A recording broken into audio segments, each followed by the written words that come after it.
ایک یہودی عورت کا انٹرویو بڑا وائرل ہوا پڑا ہے. آج جو مسلمانیت کا لبادہ اور کے مسلمانوں کو کہہ رہے کہ ان کا خیال کرو, حملہ تم نے کیا ہے. بدبختوں کئی سال سے پہلے یہودی فلسطینیوں کے بچوں کو چن چن کے مار رہا ہے, انہیں ٹینکوں کے نیچے دبا رہا ہے. کیا کبھی تم نے ان کے حق میں آواز اٹھائی ہے؟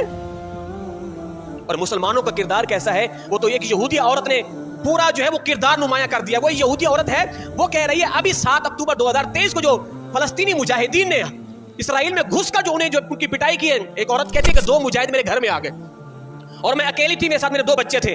وہ ڈر گئے. انہوں نے کیا کہا؟ آپ بالکل پریشان نہ ہو, ہم مسلمان ہیں. اس یہودی عورت نے یہ جملہ بار بار کہا کہ وہ مجاہدین بار بار کہتے تھے ہم مسلمان ہیں, آپ کو تکلیف نہیں دیں گے, آپ بالکل پریشان, آپ بیٹھ جائیں, ہم آپ کو کوئی تکلیف نہیں دیں گے.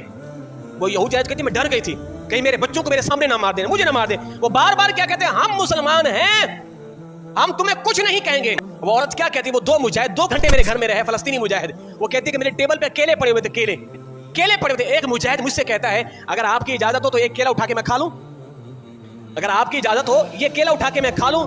وہ عورت کہتی میں نے کہا کھا لیجئے. کہا اس مجاہد نے ایک کیلا میری اجازت کے ساتھ اٹھایا, اس کو کھایا, 2 گھنٹے ہمارے گھر میں رہے.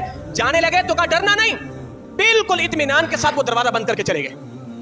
یارو اندازہ لگاؤ, وہ جو مسلمانوں کو درس دے رہے ہیں, اس عورت کو عزت فراہم کی, اس کو تحفظ فراہم کیا, اس کو بے خوف ہونے کو کہا, ایک کیلا کھانا چاہا, گھر کو اجاڑنا تو بہت دور کی بات ہے, اس کیلے کے لیے اجازت لی اور پھر وہ اطمینان سے چلے آئے. ایمان سے بتاؤ, جس نبی کے امتیوں کے اخلاق کا عالم 1500 سال بعد یہ